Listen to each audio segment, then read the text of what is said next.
திருச்சிற்றம்பலம். என்னாருடைய சூனிய போற்றி எந்நாட்டவருக்கும் இறைவா போற்றி. அனைவருக்கும் வணக்கம். Next gen astro YouTube channel நேயர்கள் அனைவருக்கும் தமிழ் புத்தாண்டு வாழ்த்துக்கள். இந்த வருடம் தமிழ் புத்தாண்டுல 3 கிரகங்கள் மாறுறாங்க. இந்த மாற்றம் அப்படிங்கிறது எல்லாருக்குமே ஒரு வளர்ச்சியை கொடுக்கக்கூடிய மாற்றமாக தான் இருக்கும். குரு பகவான் மிதுன ராசியிலிருந்து கடக ராசிக்கு வைகாசி மாதம் 18ஆம் தேதி உச்சமாகி மாறுகிறார். அதே போல கேது பகவான் சிம்ம ராசியிலிருந்து கடக ராசிக்கும், ராகு பகவான் கும்ப ராசியிலிருந்து மகர ராசிக்கும் கார்த்திகை மாதம் 19ஆம் தேதி பயிற்சியாக போகிறார். இந்த பயிற்சி அப்படிங்கிறது எல்லாருக்குமே ஒவ்வொரு ஜாதகத்தின் மூலமாக நிறைய மாற்றங்களை கொடுக்கக்கூடிய ஒரு அமைப்பு உண்டு. இப்ப ஒவ்வொரு ஜாதகத்திற்கும் எப்படி இருக்கும் அப்படிங்கிறத நம்ம முழுமையாக பார்க்கலாம். மகர ராசிக்குண்டான தமிழ் புத்தாண்டு பலன்களை பத்தி பார்க்கலாம். மகர ராசியை பொறுத்த வரைக்கும் பார்த்தீங்கன்னா இந்த வருஷம் ரிஷபம், துலாம், மகரம் இவங்க 3 பேருக்கு யோகம். உங்களுக்கு மிகுந்த அதிர்ஷ்டமும் யோகத்தையும் கொடுக்கக்கூடிய காலகட்டங்கள் வந்துருச்சு. ஏன்னா வாக்கிய முறை, திருக்கணித முறை, இப்படி நிறைய முறைகள் சொல்லிட்டு இருந்தாலும் கூட உங்களுக்கு பாத்துட்டீங்கன்னா டோட்டலா சனி பகவான் இப்ப 7.5 சனி விலகியாச்சு. வாக்கிய முறைப்படி விலகியாச்சு, திருக்கணித முறைப்படி விலகியாச்சு. இனி பயப்பட வேண்டிய அவசியங்கள் மகரத்துக்கு கிடையவே கிடையாது. உங்களுக்கு இருந்து வந்த இருள் எல்லாமே விலகிருச்சு. இனி அடுத்தது குரு பகவான் 7ஆம் வீட்டுக்கு இந்த வருஷம் வைகாசி மாதம் 18ஆம் தேதி குரு இங்கிருந்து நேரா உங்க ராசியை பார்க்க போகுது. இதெல்லாம் பெரிய ஒரு ஜாக்பாட் வருடமாக இந்த வருடம் மகர ராசிக்கு ஏற்படும். தொழில் வளர்ச்சி அருமையா இருக்க போகுது. இழந்த பெயர், இழந்த புகழ், சொத்துக்கள், வண்டி வாகனங்கள், கௌரவம், மதிப்பு, மரியாதை இதெல்லாமே மீண்டும் திரும்ப எடுக்கக்கூடிய ஒரு நேர காலங்கள் மகரத்துக்கு வந்துட்டு இருக்கு. பட்ட இடத்துல, அதாவது அவமானப்பட்ட இடத்துல மீண்டும் தலை நிமிர்ந்து வாழக்கூடிய ஒரு சூழ்நிலைய இந்த குரு நிச்சயமா ஏற்படுத்தி கொடுப்பார். எப்படியும் ஜெயிக்க போறீங்க. தெய்வ அனுகிரகம் கிடைக்க போகுது. தெய்வத்தின் மூலமா உங்களுக்கு எல்லா சக்திகளும் கிடைக்க போகுது. நீங்க வணங்கக்கூடிய அது குலதெய்வமாக இருக்கலாம், இஷ்ட தெய்வமாக இருக்கலாம், அல்லது உங்களுடைய நல்ல ஆறாவா கூட இருக்கலாம். இனி வரக்கூடிய காலகட்டங்கள் உங்களுக்கு இரக்கம் கிடையாது, ஏற்றம் தான். திருமணம் சார்ந்த விஷயங்கள் எல்லாமே கைகூடி வரப்போகுது. திருமணத்தில் இருந்து வந்த சண்டை, சச்சரவு, பிரச்சனைகள் இதெல்லாமே விலகிறதுக்கு உண்டான வாய்ப்புகள். கணவன் மனைவி அந்யோன்யமா இருக்கிறது.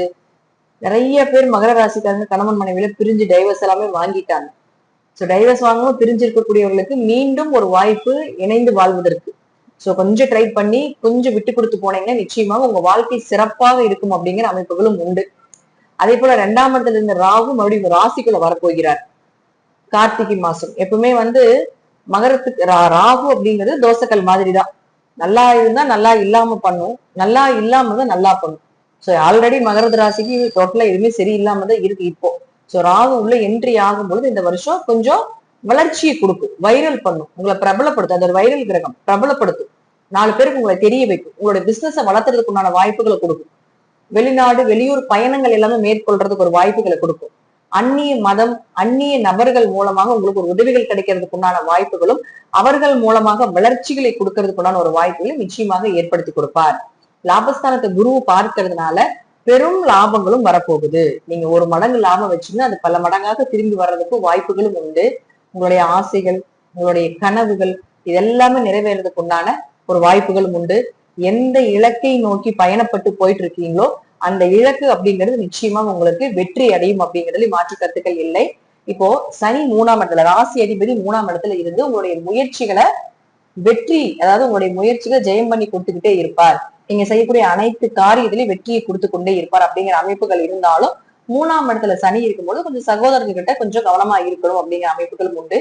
இருப்பினும் குரு அந்த இடத்தை பார்க்கறதுனால அந்த 3 லக்னாதிபதி, அதாவது உங்க ராசி அதிபதியை குரு பார்க்கிறார். அப்ப ராசியையும் பார்க்கிறாரு, ராசி அதிபதியும் பாக்குறாரு, லாபஸ்தானத்தையும் பார்க்கும் பொழுது மகர ராசிக்கு இதை விட வேற ஒரு நல்ல காலம் அப்படிங்கிறது கிடையவே கிடையாது. அப்ப இந்த வருடம் மிக உயர்ந்த பதவிக்கும் உச்சத்துக்கும் போக போறீங்க. ஒரு டிரான்ஸ்பர் கிடைக்கிறது, 3ஆம் இடங்கிறது மாற்றத்தை சொல்லக்கூடியது. ஒரு பயணம் பண்ணி மாற்றம் பண்ணி இருந்து பாத்தீங்கன்னா நிச்சயமாக வெற்றி உண்டு. ஒரு பயண மாற்றங்கள் உண்டு, ஒரு இடமாற்றம் உண்டு, ஒரு சொத்து மாற்றங்களோ, ஒரு வேலை கூட மாற்றுறீங்கன்னா இந்த தடவை ஒரு சின்ன மாற்றங்கள் ஏதாவது கண்டிப்பா ஏற்படுத்தி கொடுக்கும். அப்படி இல்லைனாலும் நீங்க வாண்டடா ஒண்ணு பண்ணும் பொழுது நிச்சயமாக அது பல மடங்கு வெற்றிகளையும் உங்க வாழ்க்கையில ஒரு மாற்றத்தையும் ஏற்படுத்தி கொடுக்கும் அப்படிங்கிறது தான் உண்மை. அடுத்தது பாருங்க, உங்களுக்கு ராகு கேதுக்களை பொறுத்த வரைக்கும் கேது 7ஆம் வீட்டுக்கு வரார். கேது 7ஆம் வீட்டுக்கு வர்றதுக்குள்ளேயே திருமணம் சார்ந்த விஷயத்துல எல்லாமே கொஞ்சம் கவனம் செலுத்திக்கணும். ஏன்னா 7ஆம் இடத்துல கேதுன்னா கொஞ்சம் மன சஞ்சலங்கள் குடும்பத்துக்குள்ள கொடுக்கும். அதை பத்தி கவலைப்பட வேண்டியது இல்ல. பெரிய அளவுக்கு அங்க குரு இருக்கிறதுனால கொஞ்சம் குரு காப்பாத்தி கொடுத்துரும். அது உச்சமாக இருக்கிறதுனால கேளை யோகம்னு சொல்லுவோம். நல்ல ஒரு குடும்பத்துக்குள்ள பிரச்சனைகள் இருந்தாலும் நல்ல பெரிய பிரச்சனைகள் எதுவும் வராம நிம்மதியா இருக்கிறதுக்குண்டான ஒரு வாய்ப்புகள் நிச்சயமாக ஏற்படுத்தி கொடுப்பார். கடன் எல்லாம் 7 இருந்திருக்கும், அது எல்லாமே விலகிறதுக்குண்டான ஒரு வாய்ப்புகள், அதுக்கு பண வரவு அப்படிங்கிறது நிச்சயமா கிடைக்கும். நோய்கள் விலகிறது, தாய் தந்தையுடைய ஆரோக்கியம் சிறப்பா இருக்கிறது, உங்களுடைய ஆரோக்கியங்கள் எல்லாமே செழிப்பா இருக்கிறது. நல்ல இத்தனை நாள் டாக்டர் வந்து தப்பான டாக்டர்கிட்ட போய் நிறைய விதமா மாத்தி மாத்தி மருந்துகள் சாப்பிட்டு உடம்பெல்லாம் நிறைய பேர் கெட்டு போச்சு அப்படிங்கிறது எல்லாமே மகரம் சொல்லுது.